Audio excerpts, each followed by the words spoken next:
Cleaning department లో least పని చేసింది మీరే. ఏంటయ్యా ఇది?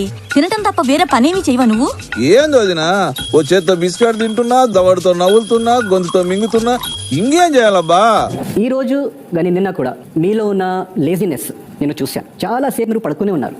నువ్వు వాదమరిచి ఎంతోసేపు నిద్రపోయావు. మహారాజా ఏమైనది? నిద్రపోయారట, మంతలిస్తున్నారు. ఎందుకంటే అందరూ మన ఆట మనం బయటకు తీయాలి. It's an amazing platform. ఇప్పుడు నేను అలా నీలో పొగరు కనపడదు, జనాలకి కనపడాలనే చేసిన. అరే ఇది చెప్పడానికా నువ్వు ఇంతకాలం తహతహలాడావు? నేనే నిన్ను చెప్పకుండా ఆపేసానే, ఎంత తప్పు చేశాను. బట్ నేను అది హార్ట్ఫుల్ చెప్పలేదు, టెంపర్ లో వచ్చింది.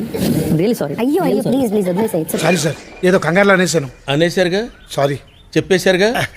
అనేయటం సారీ చెప్పండి. నేను మణికంఠకు నామినేట్ చేస్తున్నా. ఎందుకంటే ఎమోషనల్లీ చాలా వీక్ అనిపించింది నాకు. నా ఒక్కనికే అట్లా అనిపిస్తుందా అనుకున్నా, నీకు కూడా అట్లనే అనిపిస్తుందా? నేను మళ్ళీ నేషనల్ టెలివిజన్ మీద కూడా చెప్తా, ఎస్ నేను ఎమోషనల్లీ చాలా వీక్. మాకు తెలుసులేరా. అది ఎవడు ఫేక్ ఉండో, ఎవడు మంచిగా ఉంటుండో, ఎవడు ప్రొజెక్ట్ చేస్తున్నాడో, ఎవడు ఒరిజినల్ అనేది ఆడియన్స్ ఇస్తుంది. అది చూస్తున్నా, అన్ని అబ్జర్వ్ చేస్తున్నా. మాట్లాడుకుంది. నేను అన్ఫిట్ అయితే ఈ వీకే వెళ్ళిపోతాను, సింపుల్. వెరీ ఫస్ట్ డే కూడా మీరు ఒకరికి చెప్పారు, మీ మైండ్లో ఏం జరుగుతుందో నాకు తెలుసు. మళ్ళీ మళ్ళీ మళ్ళీ అదే చెప్తున్నారు. మీకు తెలియదండి. మీకు తెలియదు ఏం చేశారు? నన్ను ఎవరు మాట్లాడించకండి. మాట్లాడాలి. నాకంత జ్ఞాపక శక్తి లేదండి, నేను అదే చెప్తున్నా. మీరు నాది అయిపోయింది పారామీటర్. 7th క్లాస్ నుంచి నాన్న కష్టాలు పడ్డా. తట్టుకోలేరురా, నిజమేంటో తెలిస్తే తట్టుకోలేరు. నా కన్న తండ్రిని పోగొట్టుకున్నా, స్టెప్ ఫాదర్ చేత ఇన్సల్ట్ తీసుకున్నా. మదర్ చచ్చిపోయింది, కట్టా పేర్చడానికి డబ్బులు అడుక్కొని వచ్చి మా అమ్మ వాడిని పేర్చుకోవాల్సి వచ్చింది. ఇంకా ఈ గౌరవాన్ని నేను చూడలేదురా. నా కూతురు నా నుంచి దూరం అవుతున్న టైంలో చచ్చిపోదామని చెప్పి మీదకి ఎక్కిన క్యాండిడేట్ ని నాకు బిగ్ బాస్ ఆఫర్ వచ్చింది.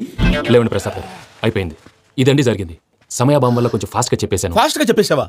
ఈ టైంలో మహాభారతం చెప్పేసి. సర్లేండి, గతం అందరికి అర్థమైంది కదా. చూసారా నా లైఫ్ ని అంటున్నాను కదా, చూసారా మరి. హలో, ఇంత ఎమోషనల్ డ్యామేజ్ వద్దు. ఎందుకంటే నాకు ఒక అబద్ధం చెప్పాను అనుకో, నాకు నైట్ నిద్ర పట్టదు. నా పర్సనాలిటీ అది. పైగా ఇతను ఎంత మాయకుడు, నోట్లో వేలు పెట్టినా కొరకలేడు.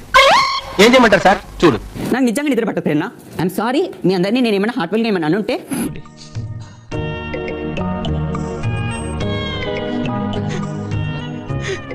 ఏదో రోజు మీరు కలెక్టర్ అవుతారు బాబు, కలెక్టర్ అవుతారు. బట్టలు ప్యాక్ చేసుకున్నప్పుడు వారమైనా ఉండొస్తా అన్న పాట కూడా నేను తీసుకుని వచ్చాను. ఇక్కడ కూర్చొని నడుస్తున్నారే సార్. ఈ 3 days నేను నీతో ఎందుకు ట్రావెల్ అయ్యానంటే, బికాస్ నువ్వు ఎలా వర్డ్స్ రిలీజ్ చేస్తున్నావు అనేది నేను చూస్తున్నా. అంటే నన్ను అనుమానిస్తున్నారా? అనుమానం కాదు, ఇది నిజము అంటున్నాను. ఓ గాడ్, నువ్వు అందుకు నాతో ఈ 3 days తిరిగావా? Exactly. ఓ గాడ్, నువ్వు హార్ట్ తో ఆడట్లేదు. బికాస్ నో అందరితో పెద్ద గొప్పగా చెప్పాను, మా వెంకీ అలాంటి కాదని. నేను అలాంటి వాడినే పిక్కి, అలాంటి వాడినే. ఆ నోటి దూలనే జనాలు చూసి నేర్చుకుంటారు. అది మనం ఎంటర్టైన్మెంట్ ఇవ్వడానికి వచ్చాను నేను ఈ ఇండస్ట్రీకి, నేను ఎడ్యుకేషన్ ఇవ్వడానికి రాలేదు. హెడ్స్ ఆఫ్, చాలా గొప్పగా చెప్పారు. I really thought with so much of emotions you came. నువ్వు ఇంత మంచోడివి, నాతో ఇంత షేర్ చేసుకుంటున్నావు. But I didn't think you came to check me. ఇదేలా మీ సంస్కారం, ఇదేలా మీ నాగరికత, ఇదేలా మీ సాంప్రదాయం. బేబక్క దేనికంటే, ఒకటి టాస్క్ లో మీరు చాలా వీక్ ఉన్నారు అనిపిస్తుంది నాకు. మీరు ఫిట్ లేదు, ఇంకొకటి సీరియస్నెస్ లేదు. ఆ మాట నువ్వు చెప్పకూడదు. ఎందుకు చెప్తున్నా? ఆ మాట నువ్వు చెప్పకూడదు. నేనుగానే వచ్చాను, నేనుగానే ఆడతాను. నా క్యారెక్టర్ ఇదే. ఇవాళ నేను బిగ్ బాస్ అనే షోలోకి వచ్చా. కాదు, నేను ఇలానే ఉంటాను, నేను అలానే ఉంటాను. మరి అదే చెప్తుంటా, ఇలా ఉందంటే కుదరదురా. నేను ఒక పొద్దున ఇక్కడ నుంచి గుమ్మం దాటిన తర్వాత నలుగురు నన్ను నెగిటివ్ పర్సన్ ఒక ట్యాగ్ నువ్వు అనవసరంగా ఎక్కువ రియాక్ట్ అవుతావు. ఏం పర్లేదు, ఏమవుతుంది. రోజు ఇద్దరికి వెళ్ళారు, మీరు బాణాలు ఇస్తున్నారు, అవతల వాళ్ళు బాణాలు ఇస్తున్నాడు. నువ్వు వేయడానికి లేదు, నా ఫ్లాష్ బ్యాక్ ఇది అంటారు. I'm done. And I'm transparent. ఇంతకంటే నేను ట్రాన్స్పరెంట్ గా ఉండాలని బిగ్ బాస్.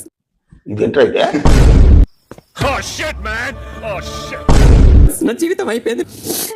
నా బాధ ఎవరితో చెప్పుకోనమ్మా. మార్చుకోవాలని వచ్చాను, కానీ గేమ్ ఎట్లా ఆడాలో అర్థం కావట్లేదు. నాకు ఏం చేయాలో తెలియట్లేదు. మణికంఠ ఎలా ఉన్నారు? సగం జీవితం సక్కనాగిపోయి. బస్ మీరు ఎక్కడున్నారో నేను ఎక్కడ చూసి మాట్లాడాలో నాకు తెలియట్లేదు. మీ ప్రాబ్లం ఏంటో చెప్పండి. నా అత్త మామల దగ్గర నుంచి నాకు రెస్పెక్ట్ కావాలి. అది నాకెందుకు చెప్తున్నారు? నా భార్య నాకు కావాలి. కొన్నిసార్లు మన బలాన్ని మనమే గ్రహించలేకపోతుంటాం. బాధలు అందరికీ ఉంటాయిరా, నీకొక్కడికే కాదు. నీ బలాన్ని నువ్వే తెలుసుకోలేకపోతున్నావు. అదెలా బిగ్ బాస్ ఎలా తెలుస్తుంది నాకు? That's not my job. నీలో ఉన్న బలం నీకు తెలియాలంటే ముందుగా నిన్ను నువ్వు నమ్మాలి. మీరికి వెళ్ళొచ్చు. నా నవ్వు నా ముఖం మీద ఉండనిస్తా, నా ఆట నేను ఆడతా. తీస్తా. నాలో ఉన్న క్రియేటివిటీ మొత్తం బయటికి